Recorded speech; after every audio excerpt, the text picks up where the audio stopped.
Shalom, puji nama Tuhan. Selamat pagi Bapak Ibu sudah terkasih dimanapun sudah berada. Selamat pagi jemaat Tuhan. Saya percaya dan yakin bahwa kasih setia Tuhan limpah atas setiap kita. Mari pagi hari ini kita mau datang pada Yesus. Kita memberikan waktu terbaik kita pagi hari ini untuk memuji dan menyembah Tuhan. Sebelum kita awali aktivitas kita, mari bersama-sama saya ajak untuk kita semua tunduk kepala dan kita mau berdoa sebelum kita menyembah Tuhan. Kami bersyukur Tuhan buat cinta kasih-Mu yang terus baru dalam hidup kami. Kami bersyukur buat hari ini Tuhan, buat kesempatan baru yang Tuhan sudah beri atas kami.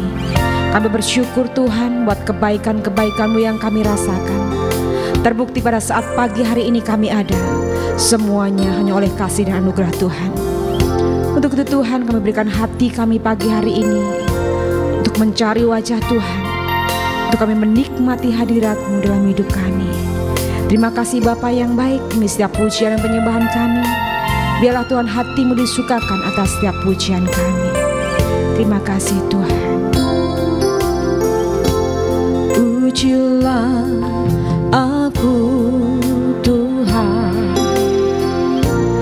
cobalah aku Tuhan, selidiki batinku dan hatiku, mataku tertuju padamu. Katakan aku cinta padamu Tuhan. Aku rindu hadirat-Mu Tuhan. Aku ingin selalu dekat padamu, menikmati kehadiran-Mu. Ku nyanyi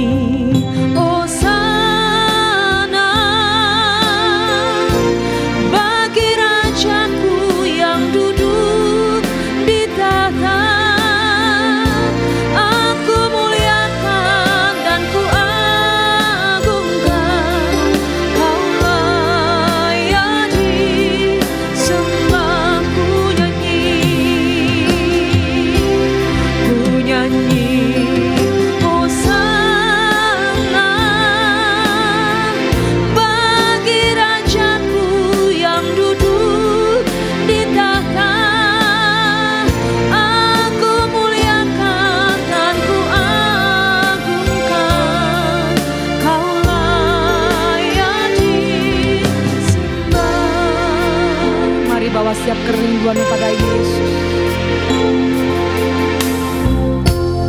Pujilah aku Tuhan,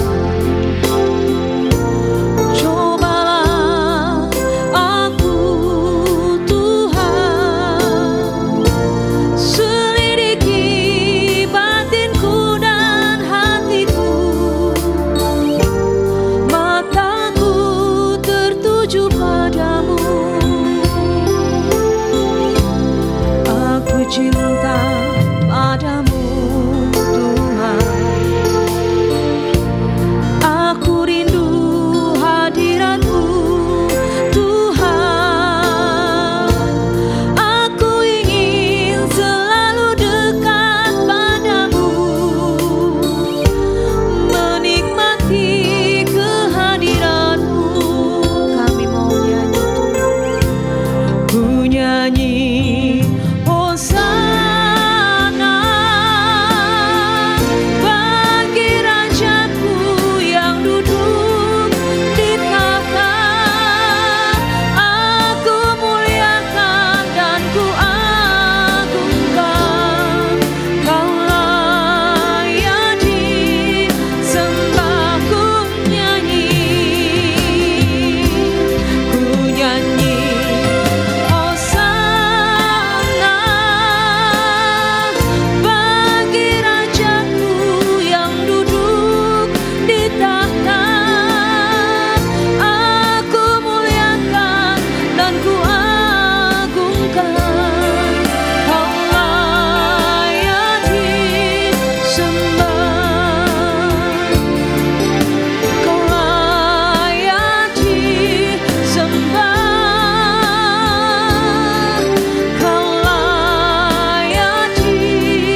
syukur kami pagi hari ini Tuhan.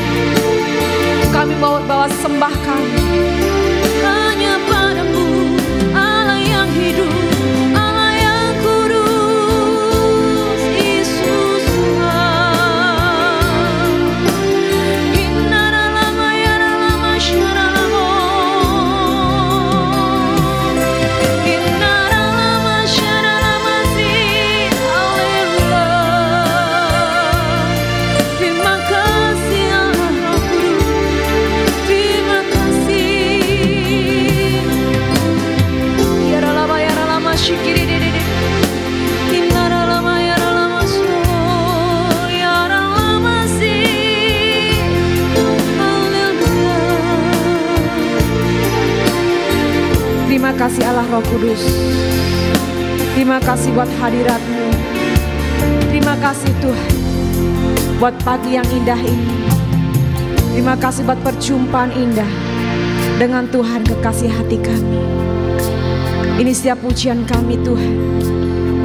Kami siapkan tubuh, jiwa dan roh kami pagi hari ini untuk sebentar kami mendengarkan firman-Mu. Berkati hamba-Mu Tuhan yang akan menyampaikan firman-Mu.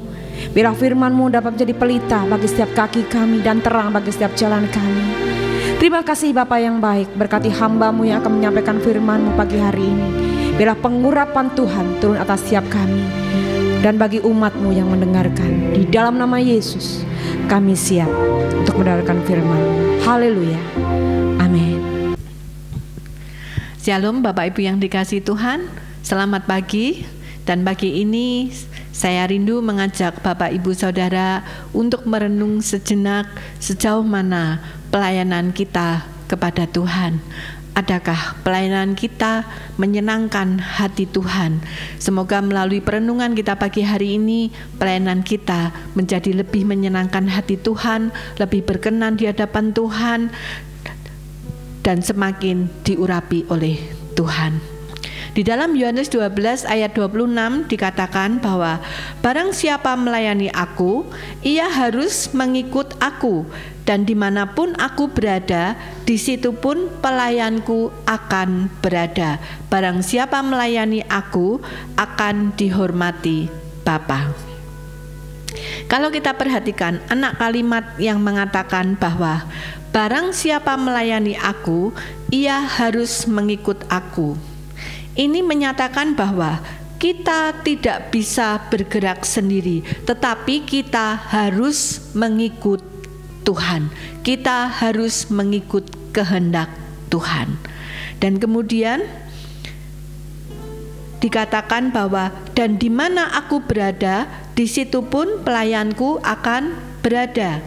Ini menyatakan bahwa dimanapun Tuhan berada, kita sebagai pelayan Tuhan, di situ juga kita harus berada.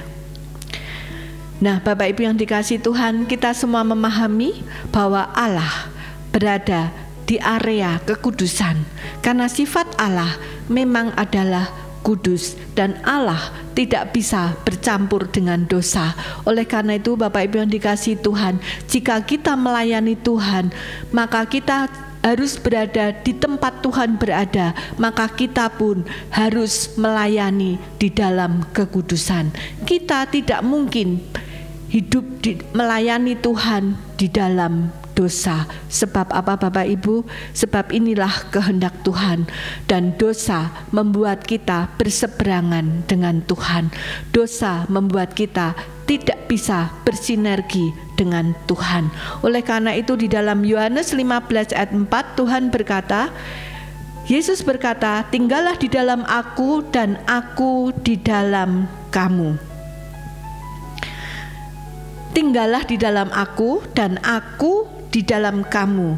Ini memiliki pengertian bahwa Tuhan menyarankan kepada kita untuk manunggal dengan Kristus.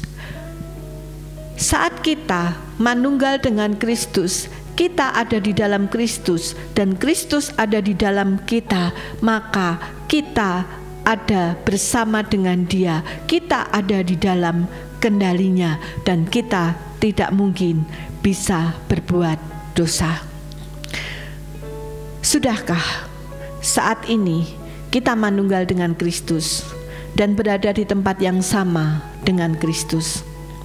Jangan sampai secara manusia kita merasa melayani Tuhan, tetapi apa yang terjadi di hadapan Tuhan, apa yang kita lakukan sebuah kesia-siaan. Di dalam Matius 7 ayat 22 sampai 23 dikatakan bahwa pada hari terakhir banyak orang akan berseru kepadaku, Tuhan, Tuhan, bukankah kami bernubuat demi namamu dan mengusir setan demi namamu dan mengadakan banyak mujizat demi namamu juga? Pada waktu itulah aku akan berterus terang kepada mereka dan berkata, aku tidak mengenal kamu. Enyahlah daripadaku, kamu sekalian pembuat kejahatan. Bapak Ibu yang dikasihi oleh Tuhan, kalau kita baca di ayat 21-nya dari Matius 7 ayat 21 dikatakan, bukan setiap orang yang berseru kepadaku Tuhan, Tuhan akan masuk dalam kerajaan surga, melainkan dia yang melakukan kehendak Bapa-Ku di surga. Nah Bapak Ibu, dari ayat-ayat ini kita bisa memahami bahwa orang yang melakukan kehendak Tuhan, orang-orang yang melakukan kehendak Bapa di surga adalah orang-orang yang manunggal dengan Kristus, dan otomatis dia tinggal di dalam kekudusan. Dan di ayat 22 dan 23 tadi dikatakan orang-orang yang sudah bernubuat, memakai nama Tuhan, mengusir setan demi nama Tuhan, mengadakan mujizat demi nama Tuhan. Kita lihat bahwa Tuhan berkata, aku tidak pernah mengenal kamu, enyahlah daripadaku, kamu sekalian pembuat kejahatan. Mereka sepertinya melakukan pekerjaan Tuhan, tetapi di hadapan Tuhan mereka adalah pembuat kejahatan. Mengapa? Karena mereka tidak pernah melakukan kehendak Bapa, mereka tidak pernah manunggal dengan Kristus, sehingga apa yang dilakukannya tidak berkenan di hadapan Tuhan. Mungkin menjadi sebuah pertanyaan bagi kita semua, bagaimana kalau kita tanpa sengaja jatuh di dalam dosa? Bagaimana kalau kita terpeleset di dalam dosa? Memang Bapak Ibu, anak-anak Tuhan masih bisa tersandung di dalam dosa. Anak-anak Tuhan masih bisa jatuh di dalam dosa. Tetapi kita harus ingat bahwa karakter anak-anak Tuhan adalah membenci dosa.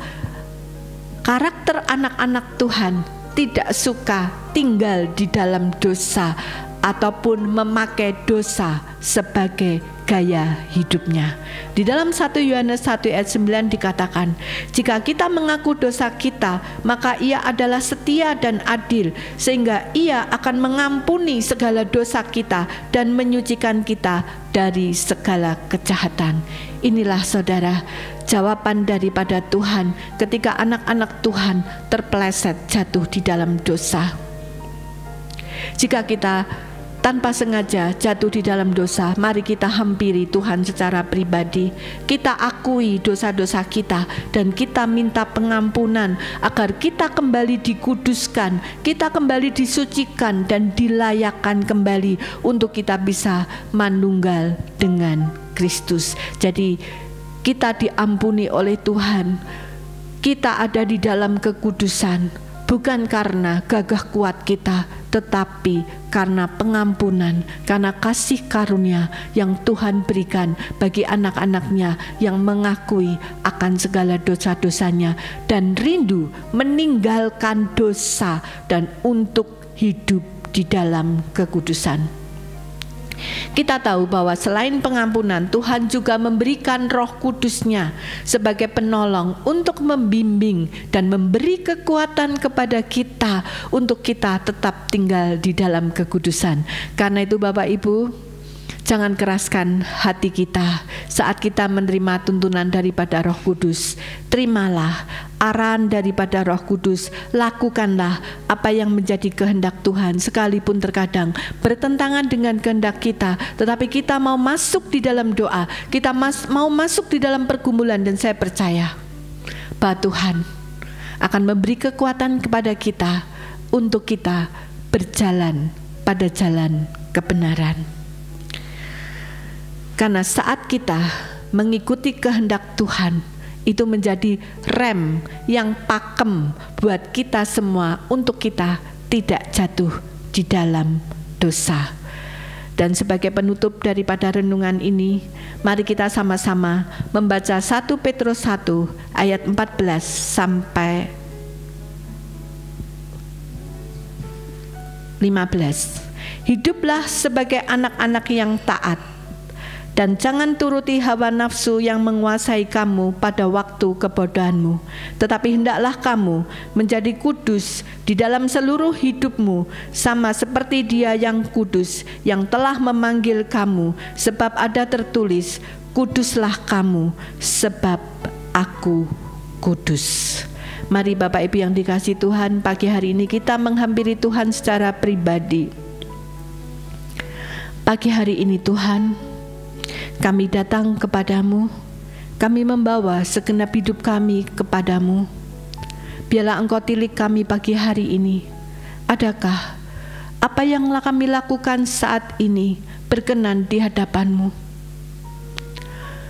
Tolong kami Tuhan pagi hari ini untuk memahami kalau ada hal-hal yang Engkau ingin untuk kami lakukan, atau ada hal-hal yang telah kami lakukan yang tidak berkenan di hadapan-Mu.